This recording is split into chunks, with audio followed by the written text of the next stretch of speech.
السلام علیکم ورحمۃ اللہ وبرکاتہ۔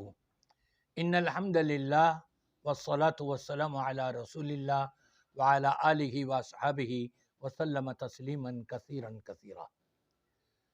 رب تبارک و تعالی نے بنی نوع انسان کی ہدایت اور رہبری اور رہنمائی کے لیے اپنا کلام پاک قرآن مجید نازل فرمایا اور نبی کریم صلی اللہ علیہ وسلم تک وحی کے ذریعے سے دین اسلام کی تمام باتیں امت کے لیے بتا دیں، اور نبی پاک صلی اللہ علیہ وسلم نے حجۃ الوداع کے موقع پر جب تمام صحابہ لاکھ سے زیادہ کی تعداد موجود تھی، آپ نے یہ پوچھا تھا الا هل بلغت الرسالہ، کیا میں نے نبوت و رسالت کا حق ادا کر دیا، وہ پیغام پہنچا دیا تم تک؟ تو سب نے یک زبان جواب دیا تھا قد بلغت الرسالہ، یقیناً آپ نے رسالت والا پیغام ہم تک پہنچا دیا ہے، جو بھی اللہ نے فرمایا وہ آپ نے ہم تک پہنچا دیا۔ اب دیکھنا یہ ہے، اسی پیغام کو رب نے فرمایا الیوم اکملت لکم دینکم واتممت علیکم نعمتی ورضیت لکم الاسلام دینا، آج کے دن میں نے تمہارے دین کو کامل و مکمل کر دیا ہے۔ جب دین کامل مکمل ہے اور نبی کریم صلی اللہ علیہ وسلم نے مکمل ہم تک پہنچا دیا، تو کیا اس میں 12 ربیع الاول کو یہ کچھ کیا جاتا تھا جو آج محبت کا نام لے کر، عشق رسول کا نام لے کر جو کچھ ہمارے پاکستان اور ہندوستان میں، بنگلہ دیش میں ہو رہا ہے، کیا یہ کچھ دیا ہے نبی پاک صلی اللہ علیہ وسلم نے؟ ہرگز نہیں۔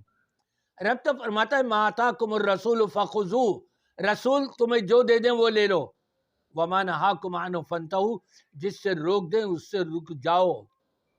میلاد منانے والے کہتے ہیں جی رسول نے منع کب کیا ہے؟ جی ہاں، رسول نے منع بھی کیا۔ کس طرح سے؟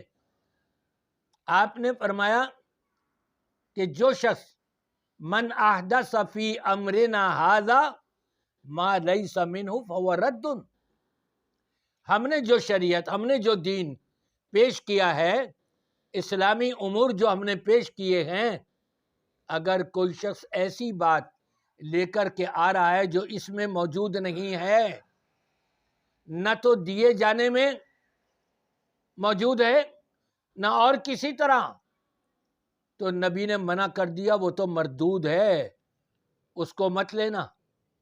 اب یہ کہنا کہ جی نبی نے منع تو نہیں کیا، نبی نے منع کیا ہے کہ ہم نے جو پیش کیا ہے اس کے علاوہ اگر کوئی پیش کر رہا ہے تو وہ مردود ہے سارا، وہ عمل بھی مردود، وہ شخص بھی رب العالمین کی بارگاہ کا مردود، نظر رحمت بھی نہیں فرمائے گا رب العالمین ایسے لوگوں کے اوپر۔ اور پھر آپ اپنی زبانی خود کیوں نہیں سن لیتے؟ کیا کیا کچھ گنگنا رہے ہو؟ نبی نے جن جن چیزوں سے منع کیا ہے وہ ساری چیزیں میلاد کے نام پر نظر آ رہی ہیں، ذرا آپ مفتی اکمل صاحب سے سن لیں کہ وہ کیا کہہ رہے ہیں۔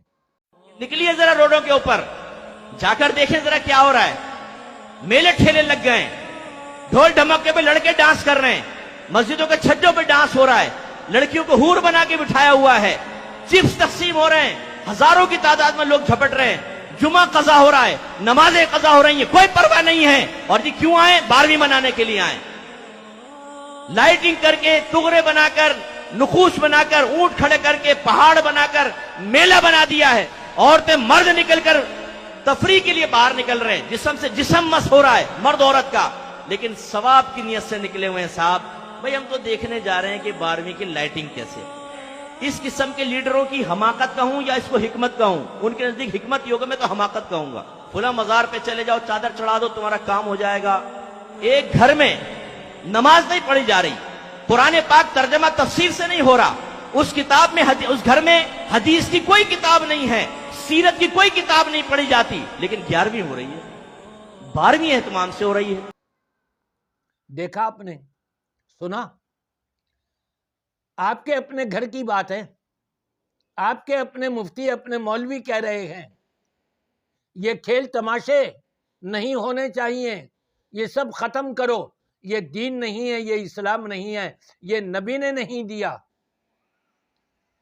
پھر بھی نہیں، ہماری نہیں مانتے تو نہ مانو، اپنوں کی تو مان لو کم از کم۔ نہ اپنوں کی مانتے ہو نہ ہماری مانتے ہو، بلکہ شیطان کی مان کر کے یہ میلاد منا رہے ہو، جس میلاد کو نبی نے نہیں منایا، خلفائے راشدین نے نہیں منایا، صحابہ کرام نے نہیں منایا، اور امامان دین چاروں امام اپنی نسبت امام ابو حنیفہ رحمۃ اللہ علیہ کی طرف کرتے ہو، انہوں نے نہیں منایا، تو یہ دین کہاں سے ہو سکتا ہے؟ میں تو یہی کہوں گا، میری یہی دعا ہوگی کہ اللہ تبارک و تعالی ہمارے ان بھائیوں کو صرف اور صرف قرآن اور سنت کی صحیح سمجھ عطا فرما دے۔